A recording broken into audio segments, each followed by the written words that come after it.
ஞானானந்தமயம் தேவம் நிர்மலஸ்படிகாகிருதியும் ஆதாரம் சர்வ வித்யானாமயக்ரீவம் பாஸ்மகே. அஸ்ட்ரோ டிவி நேயர்களுக்கு அஸ்ட்ரோ கேஎஸ்ஐங்கரின் பணிவான நமஸ்காரங்கள். வார பலன் 3/6/2024 9/6/2024 வரை உண்டான வாரத்திற்கு என்னென்ன பலன்கள் மேஷம் முதல் மீனம் வரை அப்படின்றத பார்க்கலாம். அதற்கு முன்னாடி இந்த வாரத்தினுடைய கோல்சாரம் என்ன, இந்த வாரத்தில் வரக்கூடிய விசேஷ நாட்கள் என்ன, இந்த வாரத்தில் வரக்கூடிய எந்தெந்த ராசிக்காரர்களுக்கு சந்திராஷ்டமம், இதை 3 வகையாக பார்க்கலாம்.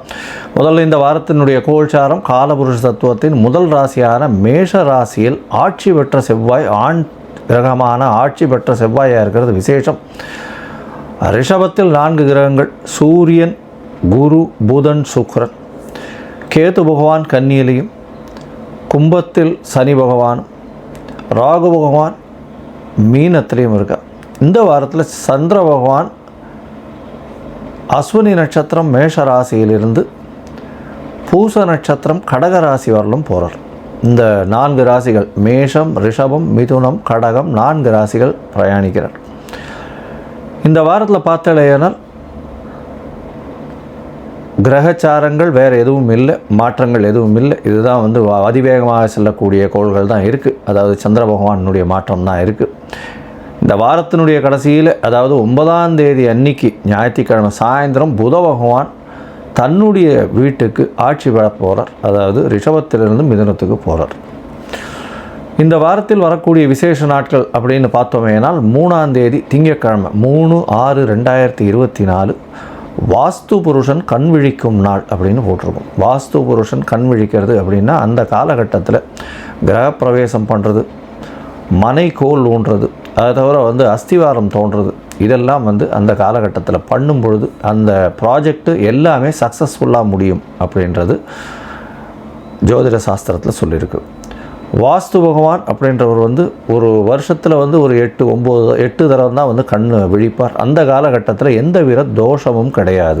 அதாவது தோஷம் அப்படின்னு பார்த்தாலேனால் ராகு காலம், யமகண்டம், குளிகை, இல்லை அந்த திதி தோஷம் அப்படின்னு சொல்லக்கூடியது, வார தோஷம் அப்படின்னு சொல்லக்கூடிய வாரங்களுடைய தோஷம், சனிக்கிழமை, செவ்வாய்க்கிழமை, இந்த மாதிரியான விஷயங்கள்லாம் பார்க்கவே வேண்டாம்.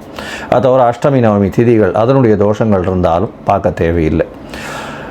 இந்த 3ஆம் தேதி அன்னைக்கு வாஸ்து புருஷன் கண் விழிக்கும் நாள் அப்படின்னு பார்க்கும்பொழுது 9:05 காலையில், அதாவது 6 மணிக்கு சூரிய உதயம் அப்படின்றத வச்சுட்டு இந்த டைம் போட்டிருக்கோம். 9:05 காலையில் இருந்து 1.5 மணி நேரம், அதாவது 10:35 வரலும் வாஸ்து புருஷன் கண் விழிச்சிருக்கார். இந்த 1.5 மணி நேரம், அதாவது 90 நிமிஷங்களை 5ஆக பிரிக்கிறார். வாஸ்து புருஷன் கண் விழித்து அவருடைய காலை கடன்களை முழிக்கிறது, அதற்கு பிறகு அடுத்த 18வது நிமிஷம் குளிக்கிறது, அதற்கு பிறகு பூஜை அறையில் பூஜை செய்வது அடுத்த 3வது 18வது நிமிஷம், 4வது 18வது நிமிஷம் அப்படின்னு பார்த்தாலேயானால் போஜனம் செய்வது, 5வது 18வது நிமிஷம் தாம்பூலம் தரித்தல். இந்த போஜனம் செய்யும் பொழுதும் தாம்பூலம் தரிக்கும் பொழுதும் உண்டான காலகட்டங்களில், அதாவது கடைசி 36 நிமிஷம் அப்படின்னு சொல்லக்கூடியது 9:05 ஆரம்பித்தாலும் 10:35 முடியும் பொழுது 9:59 10:35 வரலும் உண்டான நேரத்தில் செய்யக்கூடிய காரியங்கள் எல்லாமே வெற்றியில் போய் நிற்கும். அதாவது இந்த ப்ராஜெக்ட் ஆரம்பிக்கிறீங்கன்னா கண்டிப்பாக வெற்றியை கொடுக்கும் அப்படின்றத சொல்கிறோம். ஏன்னா வாஸ்து புருஷன் கண் விழிக்கும் பொழுது எந்த ஒரு மன பூஜையை போடும் பொழுதும் அது வெற்றியில் கொண்டு போய் விடும். சரி, இதற்கு பிறகு பார்த்தோமேயானால் 4ஆம் தேதி அன்னைக்கு பிரதோஷ காலம். பிரதோஷ காலம் அப்படின்னு சொல்கிறது 13ஆம் நாள், அதாவது வளர்பிறையிலும் தேய்பிறையிலும் வரக்கூடிய 13ஆம் நாளை பிரதோஷம்னு சொல்லும். சாயந்தரம் சிவன் கோயிலில் பிரதோஷ தீபாராதனை ரொம்ப முக்கியம். எல்லா விதமான தோஷங்களையும் போக்கக்கூடிய ஒரு விசேஷத்தை கொடுக்கக்கூடியது இந்த பிரதோஷ காலம். பிரதோஷத்துக்கு விரதம் இருக்கிறதன் மூலியமாக கடன்கள் அற்று போகும், எல்லாவித பிணிகளும் அற்று போகும் அப்படின்றது ரொம்ப விசேஷம். பிரதோஷ காலத்தில் அதுவும் சாயந்தரம் 5:45 6:15 வரலும் உண்டான காலகட்டத்தில் அந்த தீபாராதனை காட்டுறதை சேவிச்சுட்டு தான் பிரதோஷத்துக்கு விரதம் இருக்கிறவா தீபாராதனையை சேவிச்சுட்டு அதுக்கப்புறம் பிரசாதம் வாங்கி சாப்பிட்டதுக்கப்புறம் தான் வீட்டில் போய் சாப்பிடவே செய்வாங்க.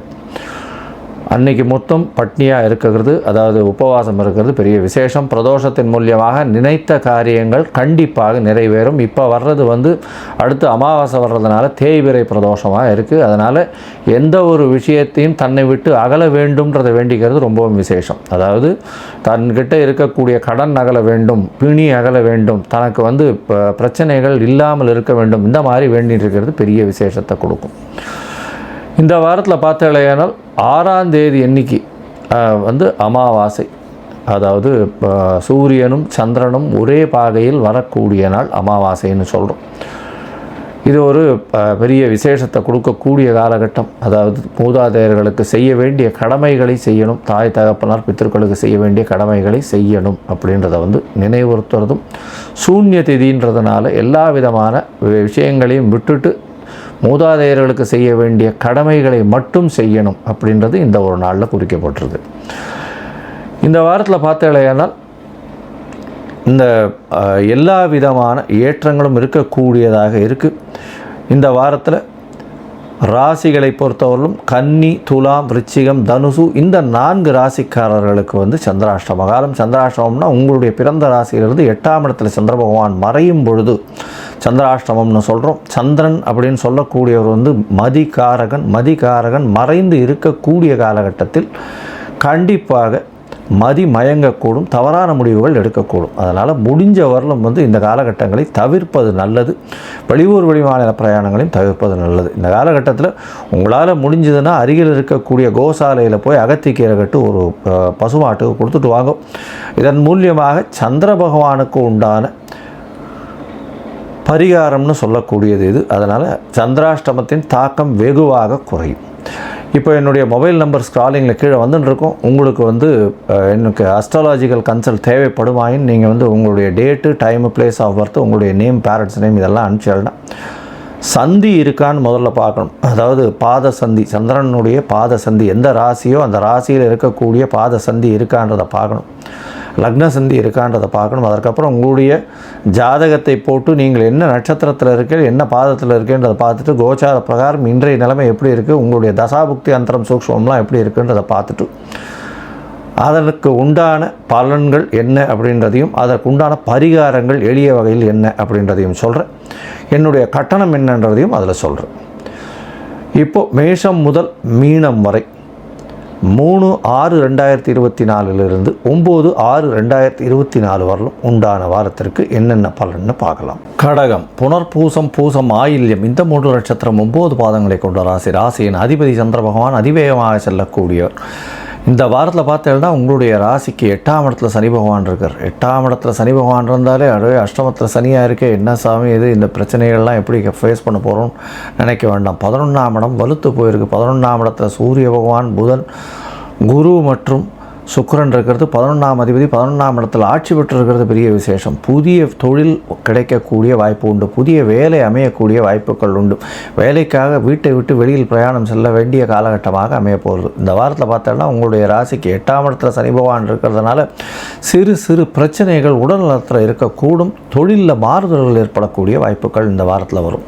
உங்களுடைய ராசிக்கு அதிபதியான 6ஆம் அதிபதி 11ஆம் இடத்துல இருக்கிறதுனால வேலையில் ஒரு ப்ரமோஷன் கிடைக்கக்கூடிய வாய்ப்பு, அதன் மூலியமாக வெளியூர் வெளிமாநிலம் டிரான்ஸ்ஃபர் கிடைக்கக்கூடிய வாய்ப்புகள் நிச்சயமாக உண்டு. சூரிய பகவான் 11 இருக்கிறதுனால எந்த ஒரு தோஷமும் இல்லாத காலகட்டமாக இந்த வாரம் அமைய போகிறது. உங்களுடைய ராசிக்கு 9ஆம் இடத்துல ராகு பகவான் இருக்கிறதுனால தந்தையின் மூலியமாக திடீர் பணம் வரக்கூடிய வாய்ப்புகள் நிச்சயமாக இருக்கும். இருந்தாலும் தந்தையின் உடல்நிலையில் சிறிது பிரச்சனைகள் இருக்கக்கூடிய காலகட்டமாக இருக்கும். உங்களுடைய ராசிக்கு 3ஆம் இடத்துல இருக்கக்கூடிய கேது பகவான் மூலியமாக சிறு சிறு தொல்லைகள் வரும். அதாவது முயற்சிகளில் பார்த்தீங்கன்னா ஒரே டயத்தில் அந்த முயற்சி முடியாது. அந்த முயற்சிகளில் சிறு செட்பேக் வரும். அதன் மூலியமாக திருப்பியும் அதை ஃபைன் டியூன் பண்ணிவிட்டு திருப்பியும் போக வேண்டியிருக்கும். இந்த காலகட்டத்தில் பார்த்தீங்கன்னா இந்த வாரத்தில் உங்களுடைய ராசிக்கு 11ஆம் இடம் வலுத்து போயிருக்கு. 4 கிரகங்கள் இருக்கக்கூடிய காலகட்டமாக இருக்கிறதுனால நல்ல ஒரு ஏற்றம் இருக்கும். 10ஆம் இடத்தில் இருக்கக்கூடிய செவ்வாய் பகவான் மூலியமாக இந்த அக்ரிகல்ச்சர், அதை தவிர லேண்டு விற்கிறவங்க, அதை தவிர ரியல் எஸ்டேட் பண்ணுறவங்க இவங்களுக்கெல்லாம் பெரிய ஏற்றம். மருத்துவ தொழில் செய்கிறவங்க, வேகமாக அழுகக்கூடிய பொருட்களை விற்கிறவங்க, அதாவது காய்கறி மற்றும் பழங்கள் விற்கிறவங்க, அதை தவிர இறைச்சிகள் விற்கிறவங்க இவங்களுக்கெல்லாம் பெரிய ஏற்றம் கிடைக்கக்கூடிய வாய்ப்புகள் நிச்சயமாக உண்டு.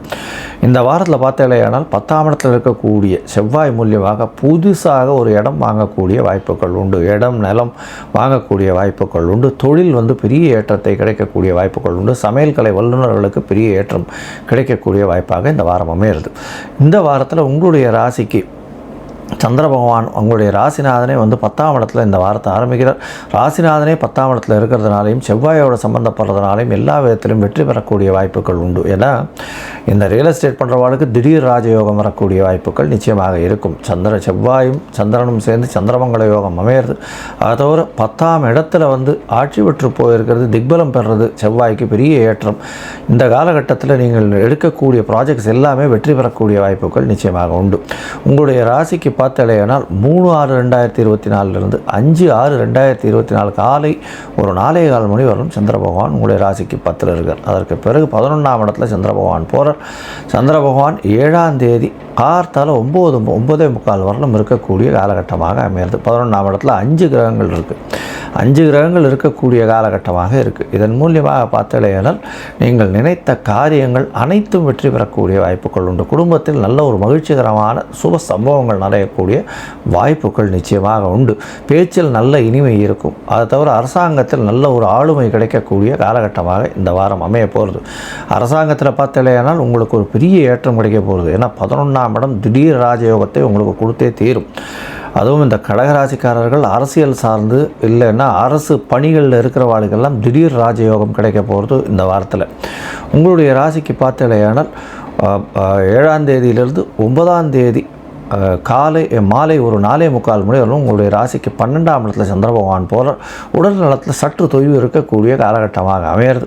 உங்களுடைய ராசிக்கு 4ஆம் அதிபதியும் 11ஆம் இடத்துல ஆட்சி பெற்று போயிருக்கிறது பெரிய விசேஷம். தாயின் மூலியமாக திடீர் பணம் வரக்கூடிய வாய்ப்புகள் நிச்சயமாக உண்டு. உங்களுடைய ராசியிலேயே சந்திர பகவான் அமர்றார். அதாவது 9ஆம் தேதி மாலை ஒரு 4:45 12ஆம் தேதி காலை ஒரு 1:45 வரலும் இருக்கக்கூடிய காலகட்டமாக அமையிறது. இதன் மூலியமாக பார்த்தாலேயானால் சந்திர பகவான் உங்களுடைய ராசியிலே இருக்கிறதுனால எல்லா விதமான ஏற்றமான நினைக்கக்கூடிய விஷயங்கள் அனைத்தும் வெற்றி பெறக்கூடிய வாய்ப்புகள் நிச்சயமாக இருக்கும். இந்த வாரம் பார்த்தோன்னா உங்களுக்கு ஒரு பெரிய ஏற்றம் கிடைக்கக்கூடிய காலகட்டமாக அமையிறது. இந்த வாரத்தில் இந்த கடகராசிக்காரர்கள் அருகில் இருக்கக்கூடிய காளிகாம்பாள் கோவிலுக்கு போயிட்டு வாங்க. நல்ல ஒரு ஏற்றமும் மாற்றமும் உங்களுடைய வாழ்வில் வரும். பானகம் பிரசாதம் லக்ஷ்மி நரசிம்மருக்கு பண்ணுங்க. அதன் மூலியமாக நல்ல ஒரு ஏற்றம் கிடைக்கக்கூடிய காலகட்டமாக இந்த வாரம் வரப்போகிறது.